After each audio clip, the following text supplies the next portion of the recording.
Blight. How will you end it?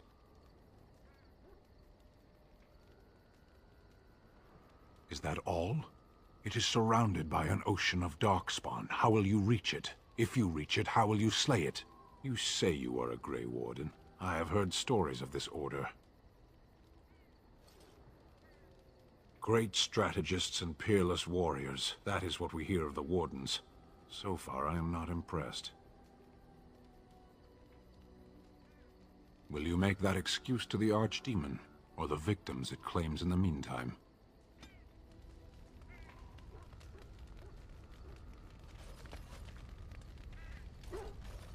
What do you need? Ask away.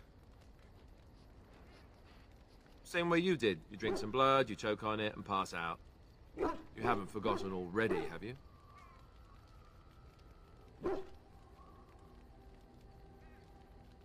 Let's see, I was in the Chantry before. I trained for many years to become a Templar, in fact. That's where I learned most of my skills. You're telling me I was banished to the kitchens to scour the pots more times than I can count. And that's a lot. I can count pretty high. The Grand Cleric didn't want to let me go. Duncan was forced to conscript me, actually, and was she ever furious when he did. I thought she was going to have us both arrested. I was lucky. I don't know. Maybe. When he came looking for recruits, I just remember praying fervently to the Maker that he would pick me. I'll always be thankful to Duncan for recruiting me. If it hadn't been for him, you know, I wouldn't have.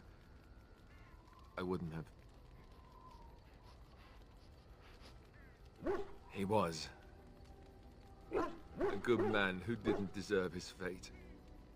That much I'm sure of. Come on, let's go. I think I'm done talking. What do you need? Ask away. Oh, did I say that? I meant that dogs raised me. Giant slobbering dogs from the Anderfells. A whole pack of them, in fact. Well, if you're going to go and pay attention to the facts, then fine. Let's see, how do I explain this? I'm a bastard. And before you make any smart comments, I mean the fatherless kind. My mother was a serving girl in Redcliffe Castle who died when I was very young. Arleman wasn't my father, but he took me in anyhow and put a roof over my head. He was good to me, and he didn't have to be. I respect the man, and I don't blame him anymore for sending me off to the Chantry once I was old enough. Arleman eventually married a young woman from Orlais, which caused all sorts of problems between him and the king because it was so soon after the war. But he loved her. Anyhow, the new Arlessa resented the rumors which pegged me as his bastard. They weren't true, but of course they existed. The Arl didn't care, but she did. So off I was packed to the nearest monastery at age 10, just as well. The Arlessa made sure the castle wasn't a home to me by that point. She despised me.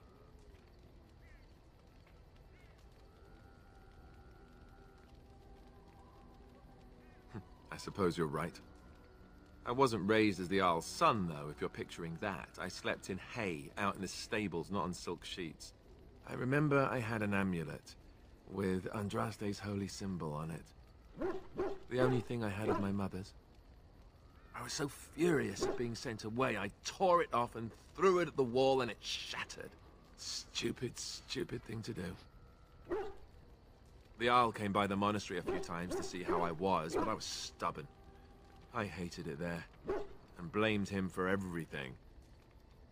And eventually, he just stopped coming.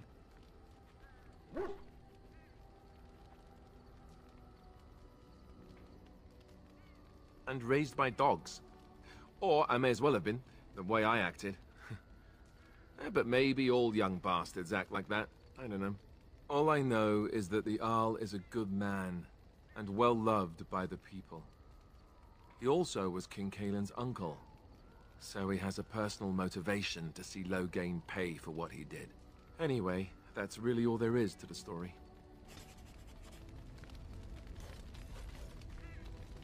What do you need? What do you need? Ask away. Have you seen the uniform? It's not only stylish, but well made. I'm a sucker for good tailoring. That's just in public. In private, we have these yellow and purple tunics, right? Much more comfortable, and you don't break the beds when you jump on them during a pillow fight.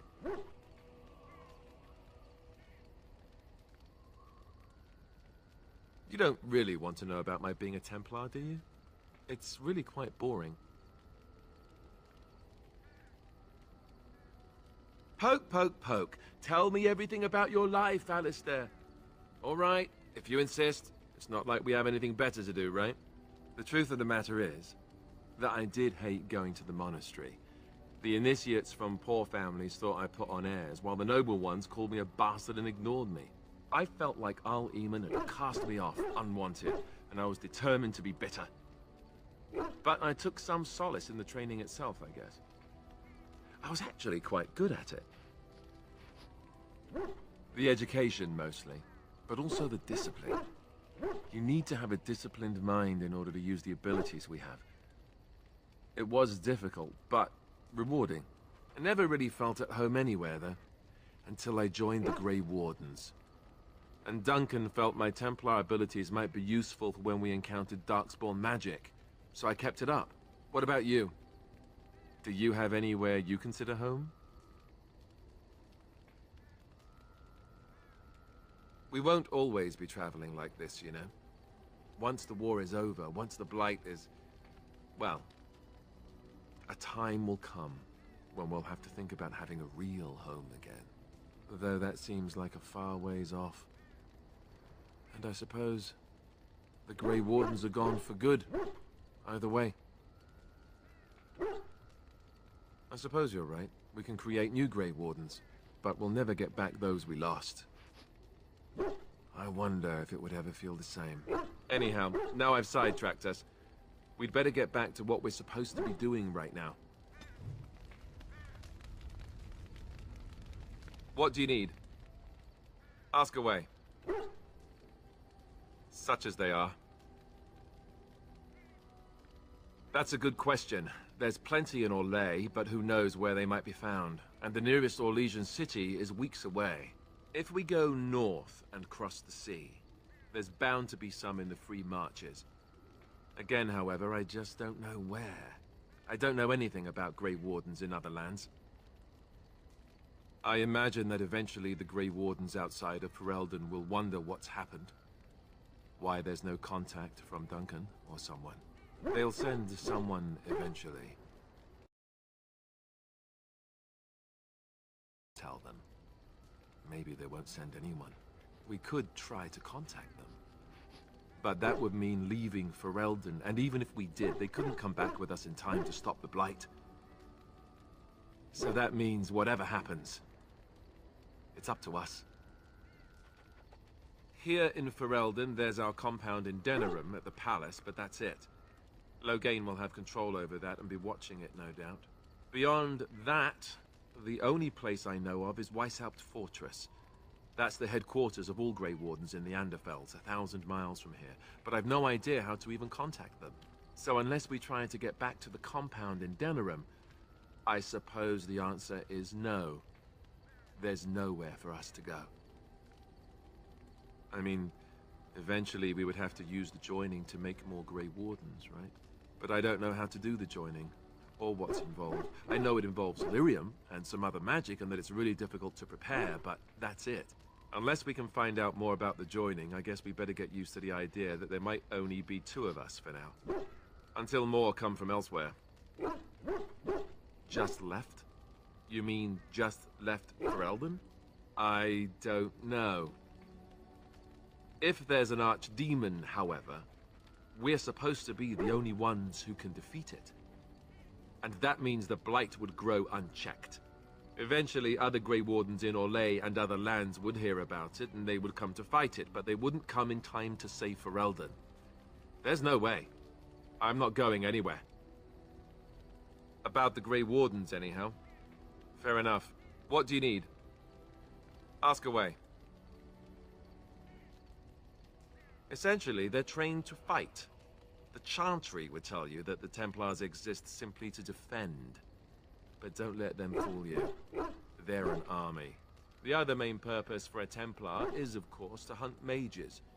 To that end, we train in talents that drain mana and disrupt spells.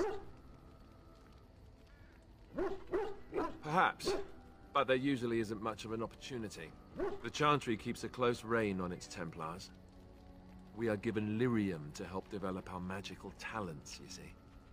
Which means we become addicted. And since the Chantry controls the lyrium trade with the dwarves, well, I'm sure you can put two and two together. Well, they do it, and they feel perfectly justified.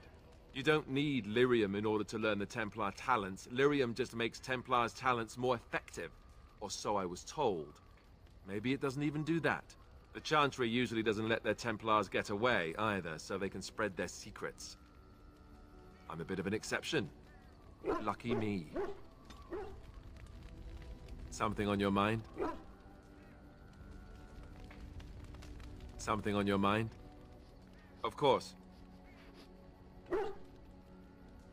Never what? Had a good pair of shoes?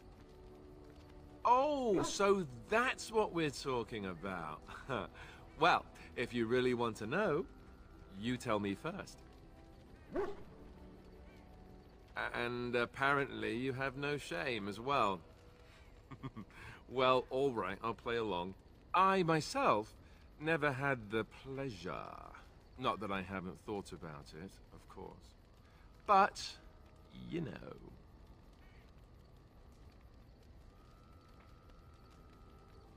Well, living in the Chantry is it's not exactly a life for rambunctious boys. They raised me to be a gentleman. That's not so bad, is it? I've no urge to rush into anything. We may not even survive what is to come, after all. Enough. I don't want to talk about this anymore. Let's go. Something on your mind? Of course. You mean other than becoming a Grey Warden?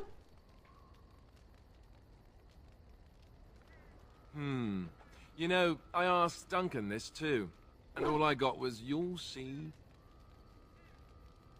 Oh, it's not that Duncan wants to keep it a secret, it's just that the Grey Wardens don't discuss it much. I gather it's not a pleasant topic. The first change I noticed was an increase in appetite. I used to get up in the middle of the night and raid the castle larder. I thought I was starving. I'd slurp down every dinner like it was my last. My face all covered in gravy. When I'd look up, the other Grey Wardens would stare, then laugh themselves to tears.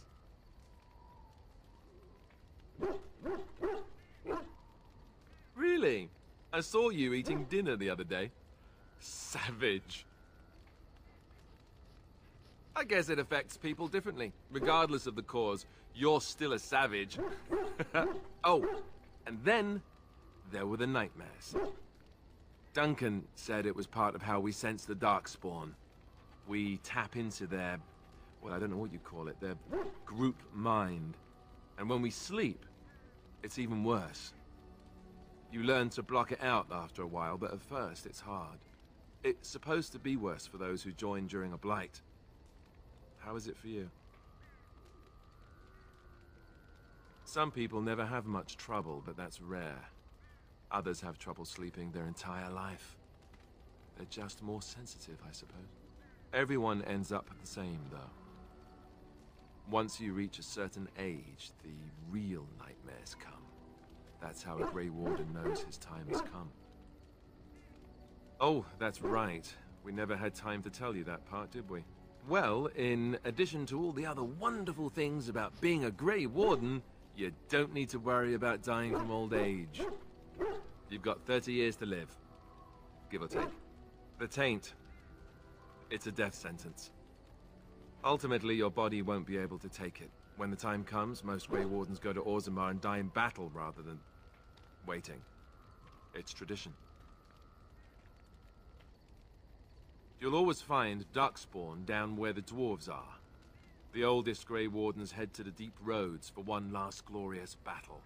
Not that there's a shortage of Darkspawn during a blight, but that's the tradition.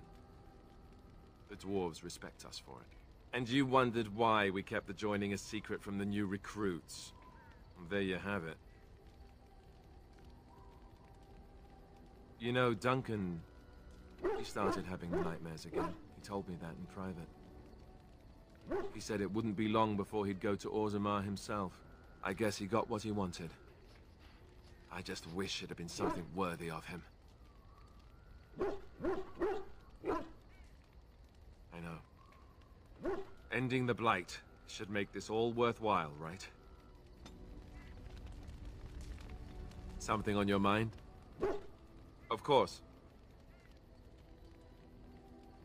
I didn't know them for very long, but I guess it was longer than you. You never met them all, did you? They were quite a group. Actually, they felt like an extended family, since we were all cut off from our former lives. We also laughed more than you'd think. There was this one time... Well, you probably don't want to hear stories about men you didn't know. There was one Grey Warden who came all the way from the Anderfells. What was his name? Gregor. He was a burly man with the biggest, fuzziest beard you've ever seen. And the man could drink. He drank all the time, but he never got drunk. Finally, we all made a pool to see just how many pints it would take to put him under the table. Sometimes, we were kin of a sort. All of us had gone through the joining, so we knew... Well, anyhow, it doesn't have to be deadly serious all the time. Anyhow, we never did find out. He said he'd drink a pint for every half pint that the rest of us drank. He was still going by the time the rest of us were passed out. I'm told that Duncan walked in later on and saw us all passed out from one end of the hall to the other, and Gregor still drinking. Duncan laughed until he nearly...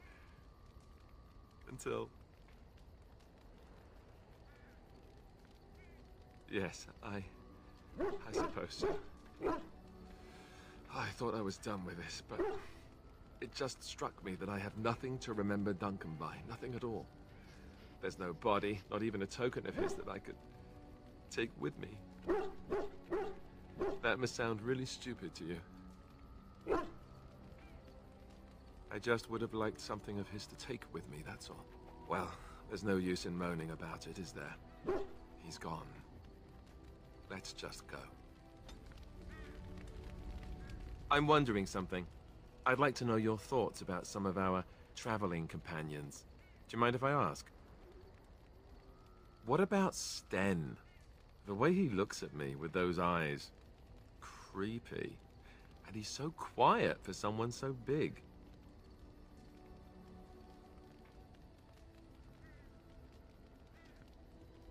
Yet he doesn't seem quite so bad as the Chantry tells us. According to them, his philosophy is vile and evil. Yet he seems so reasonable. And yet, he killed all those people. He doesn't even deny it. Doesn't that bother you?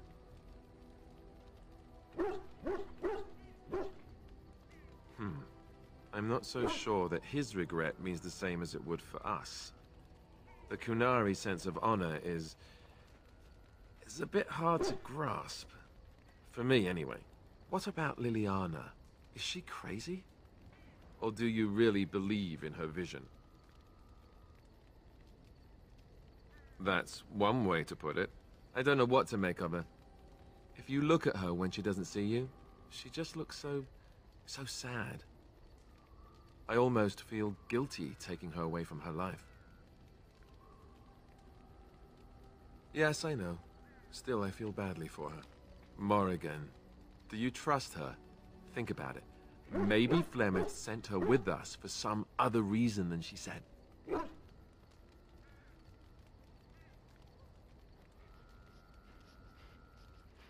Well, aside from the fact that she's a complete and utter bitch, no, I don't like her at all. Why, do you? Sure. Beautiful, just like something that's also dangerous, like a beautiful, dangerous thing. Yes, one of those, but more evil. Enough.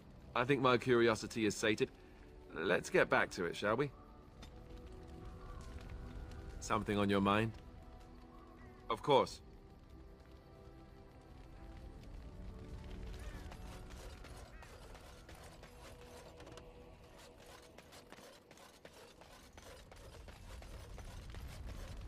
What do you wish of me? If you must. Why do you ask me such questions? I do not probe you for pointless information, do I?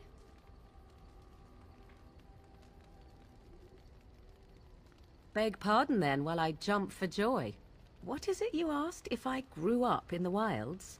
A curious question. Where else would you picture me? For many years it was simply Flemeth and I. The wilds and its creatures were more real to me than Flemeth's tales of the world of man.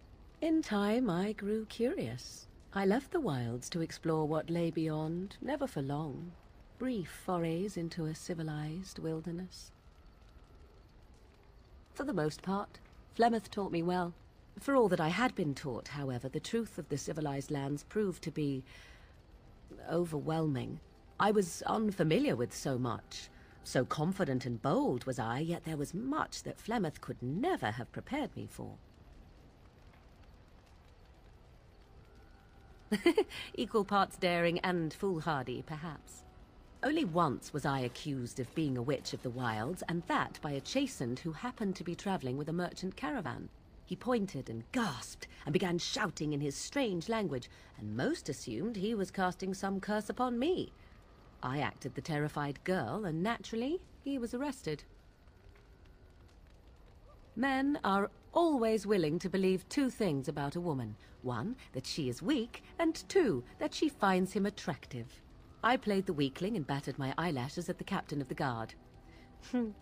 Child's play. The point being that I was able to move through human lands fairly easily. Whatever humans think a witch of the wild looks like, 'tis not I. Not that I did not have trouble. There are things about human society which have always puzzled me, such as the touching. Why all the touching for a simple greeting?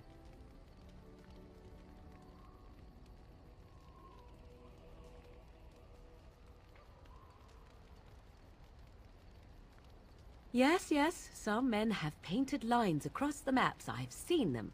I'm sure the human world is very diverse, but the differences are mostly meaningless.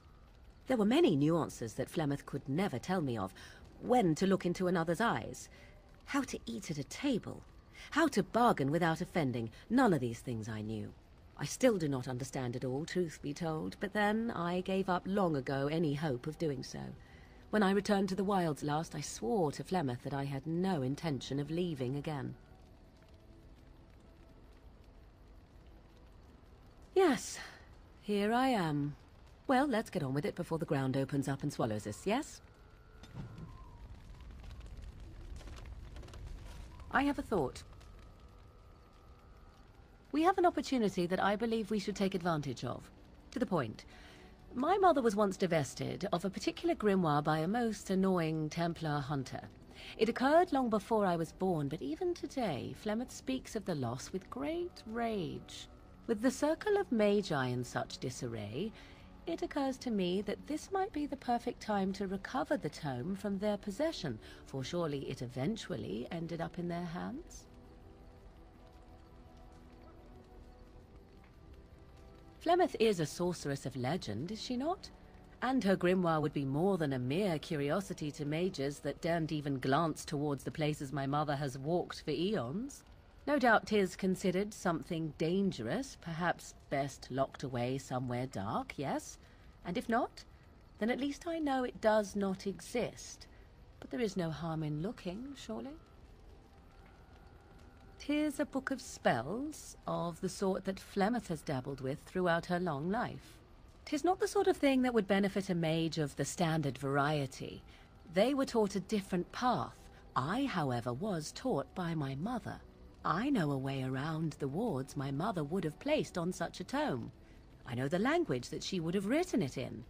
I would find such a tome most useful.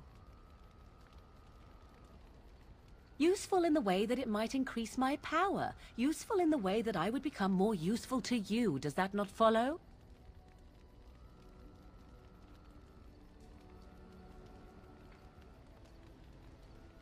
Good. I am most interested to see its contents, should it be located.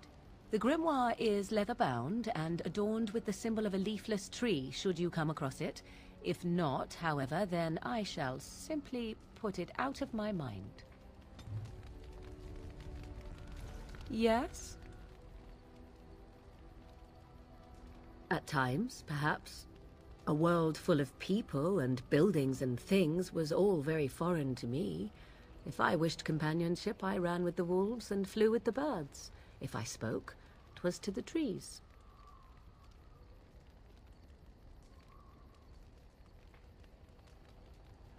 Such simple pleasures will only enthrall for so long. I recall the first time I crept beyond the edge of the wilds.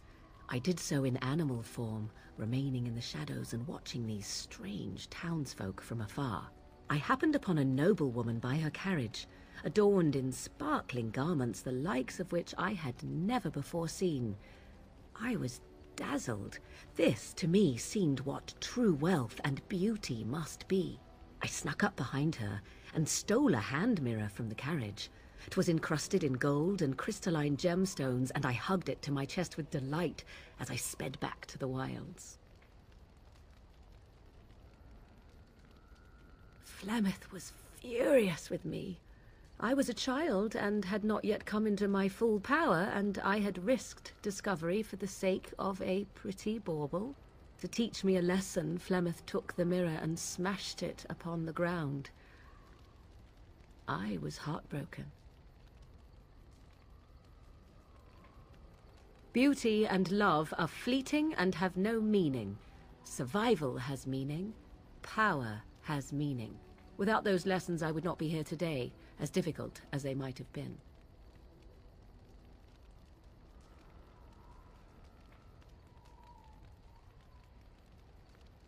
Do I not? I am still an apostate mage, even if I have left the wilds. The Darkspawn are yet undefeated? No, there is much that remains. To return to your original question, perhaps my time in the wilds was indeed lonely, but such was how it had to be. I find myself at times wondering what might have become of the girl with the beautiful golden mirror, but such fantasies have no place amidst reality. Yes? We are in camp, so 'tis as good a time as any. Yes?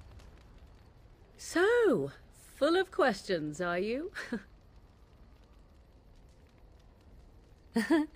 You are very cute to ask so many questions. Really? Perhaps we should be wrapped in ribbons and adorned with flowers. So cute are we, too. My mother has been hunted from time to time, yes, by Templar fools like Alistair, which should tell you how successful they generally were. Flemeth made a bit of a game of it, in fact. The Templars would come again, and she would look at me and smile and say that the fun was to begin once more.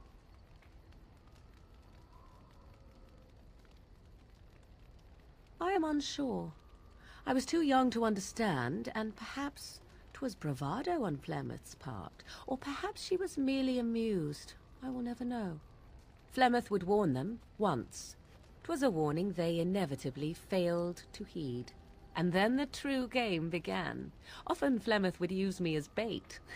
A little girl to scream and run and lure the Templars deeper into the wilds and to their doom. Sometimes.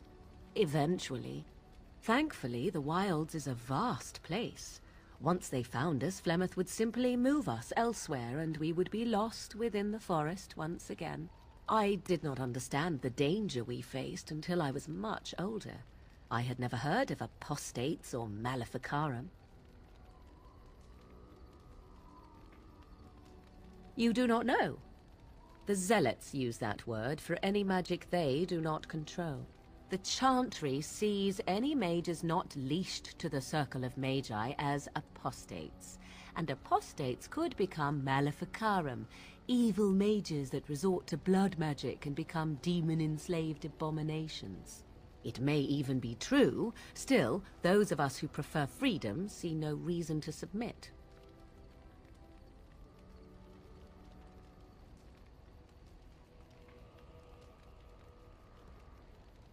Oh, I hope you are not simply being agreeable. It would be a refreshing change. Enough of this talk. Let us return to the task at hand. Yes? So, full of questions, are you? Well, that depends, does it not? What does she seem to be? You mean, is she truly the Flemeth of legend and story? Tell me, how much do you know of the tale? The one that the Chastened still tell of my mother, to frighten them into obedience. I can relay what Flemeth once told me herself, and you can decide whether or not 'tis the truth, if you desire.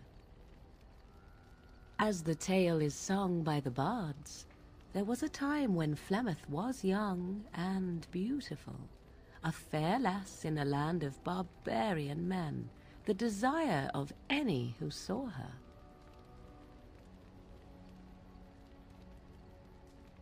The tales say that Flemeth fell in love with Osen the bard, and fled the castle of her husband, the dread Lord Conobar, and that he swore vengeance for her infidelity. In truth, my mother claims that 'twas Osen who was her husband, and Conobar the jealous lord, who looked on from afar. Lord Conobar approached young Osen, and offered him wealth and power in exchange for his lovely wife, and Osen agreed.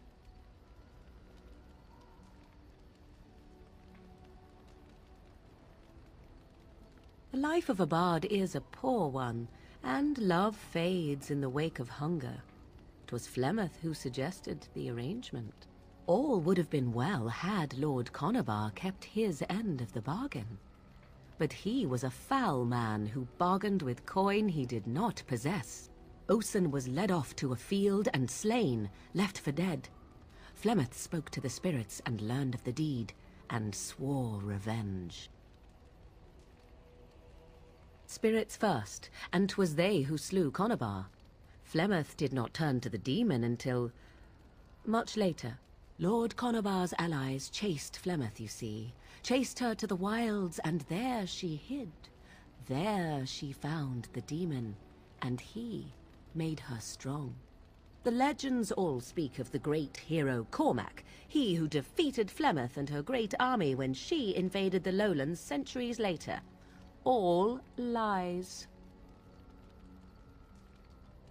The truth of the matter is that there was never an invasion. As Flemeth tells it, the Chastened never raised an army under her banner, and she never fought with any warrior named Cormac. Cormac led a brutal civil war against his own people, and later claimed it was to vanquish evil that had taken root amongst the lords. Thus, he was hailed a hero. Flemeth was only attached to the legend much later. Perhaps 'twas due to the great war with the Chastened that eventually came, but Mother claims not to know how it began.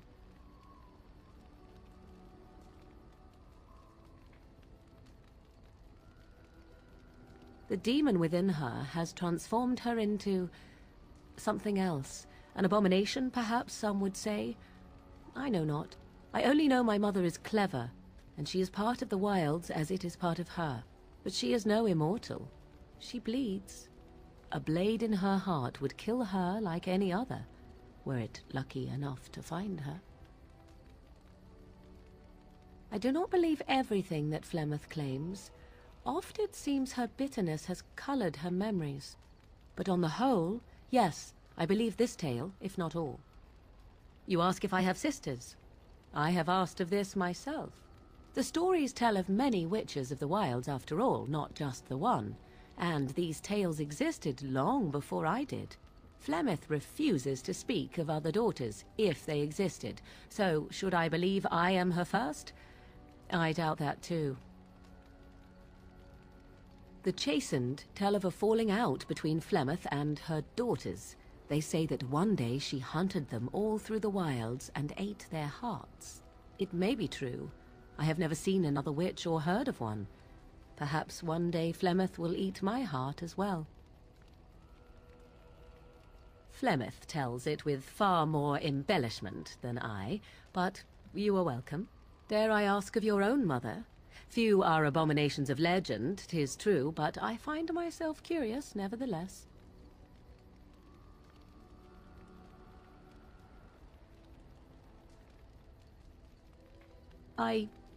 Nothing. I wish to know nothing more. I find myself a little envious, to tell the truth. But it matters not. Let us move on.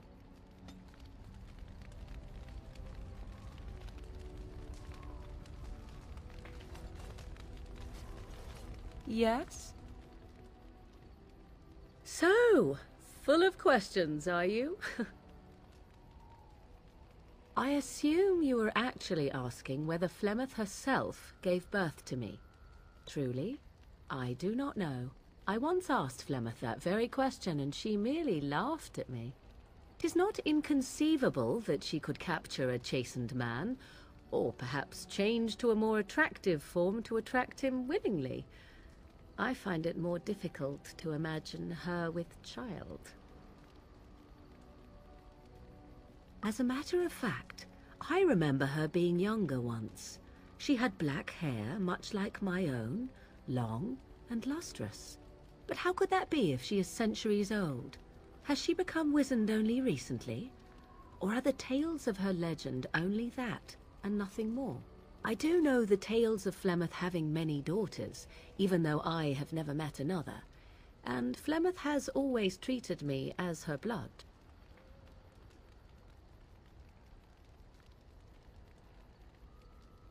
What an odd thing to say. Why must love enter into the equation? Flemeth taught me everything I needed to learn. How to survive, the meaning of power, the truth of men. If other mothers do not teach these things, then I believe them the lesser.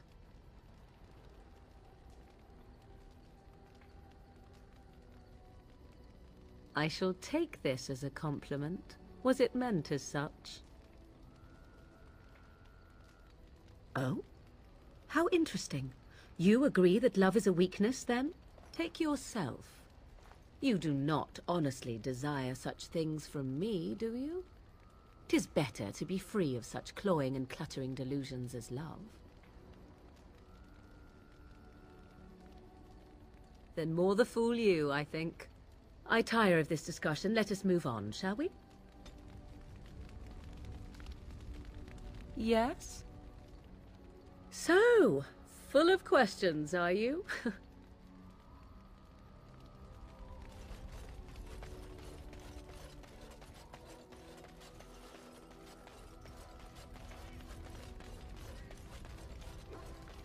Oh, it's been a long day. Rest would be welcome. Yes, of course. I am just a little weary. As you may have noticed, I'm no spring chicken. Thank you. You're very kind to say so. But in all honesty, I do not know how many years I have left in me. I have lived for such a long time, but there is always something else to do. And I have to keep going in order to do it.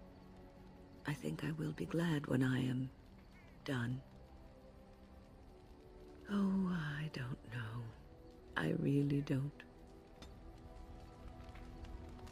Have you encountered many abominations, apart from the ones in the Circle Tower? The first time I saw an abomination, my blood turned to ice. It was months before the nightmares stopped. It was the knowledge that I could easily become one of them that frightened me the most.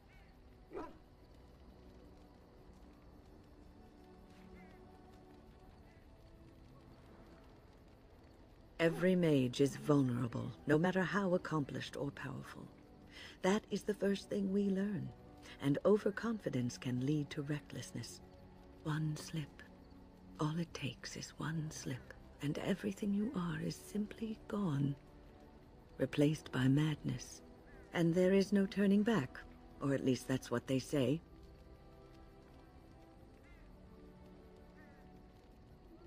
Of late, I have begun to wonder if there is any way an abomination can be cured, or if a mage could be so possessed and still retain their sanity, their humanity.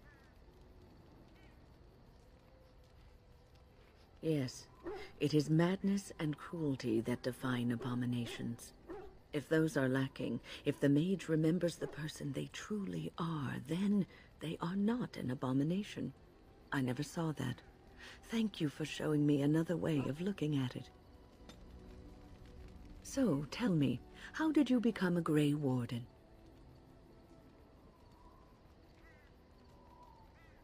Ah, you are keeping this tale to yourself, I see. Fair enough. Forgive me for prying. I am interested to hear. Arl Rendon Howe? The Arl of Amaranthine?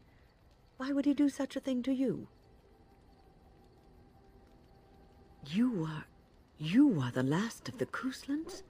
I had no idea. My lord?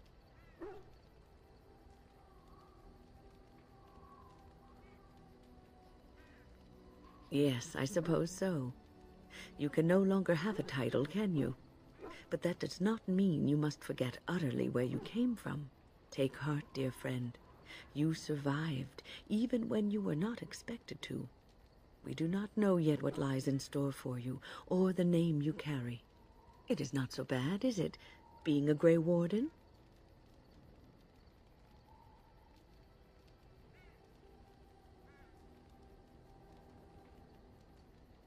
Sometimes it gives me comfort to think that everything will end up the way it's supposed to. That it will be all right. You were chosen. You survived the joining when others did not. Perhaps it was meant to be. I must ask, what does being a Grey Warden mean to you?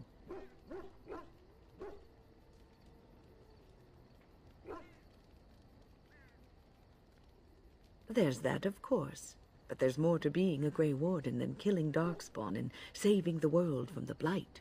Ultimately, being a Grey Warden is about serving others, about serving all people, whether elves or dwarves or men.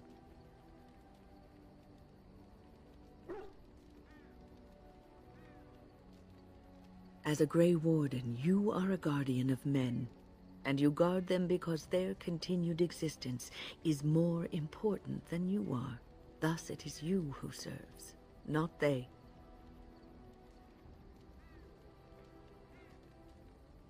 Oh, but you are. Your king serves you, does he not?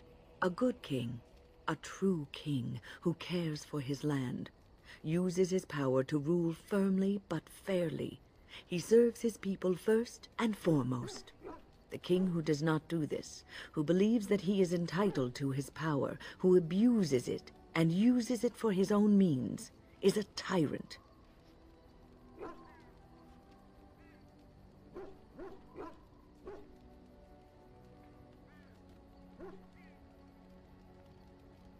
But we are not talking about how you came by the power, but what you do with it afterwards. If you live apart from others, and your actions affect only you, then you may do as you wish. But if you have power, influence, and strength, your every action will be as a drop of water in a clear, still pond. The drop causes ripples, and ripples spread. Think of how far they will go, how wide they will become, how will they affect the pond. But I've lectured enough for today. I should stop before I wear out my welcome.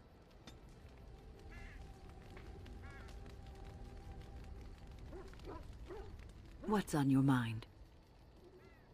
Oh, yes, and thank you for asking. I'm feeling much better today. I suppose I must be. What's on your mind? I will answer to the best of my ability. The Circle is in good hands. Irving knows what to do, and he doesn't need me underfoot. For now, I will support those that battle the Darkspawn. I do feel I left things unfinished in Ostagar. There is so much left to do, and I would be part of it. The Grey Wardens, all 2 of you, need all the help you can get. I will see this through to the bitter end, and after that, if I am still left standing, then I will return to the Circle.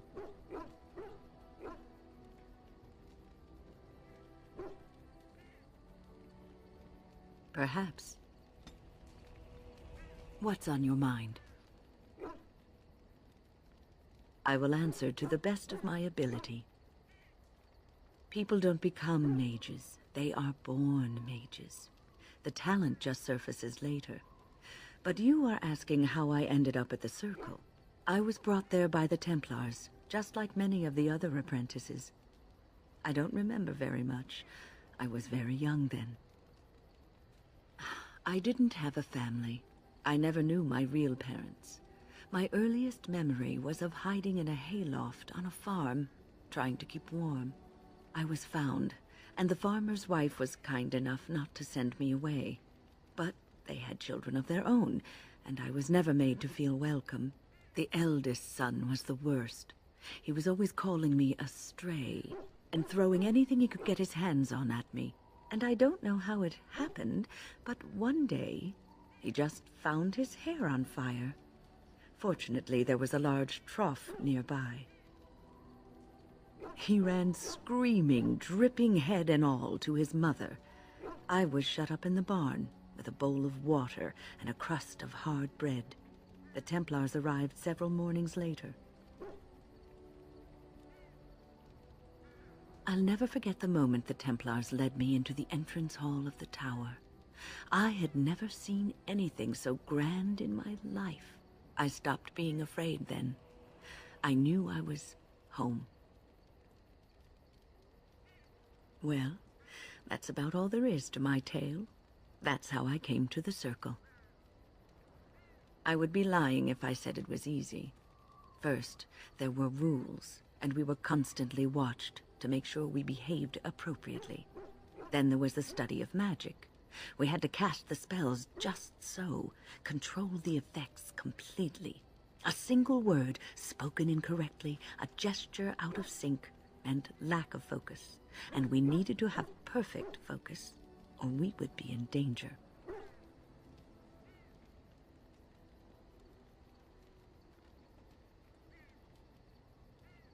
From Fade spirits. If we were careless, they would enter our minds, and we would become abominations. Without the Circle and my mentors, I would not have been where I am today. And there was joy in life at the Circle.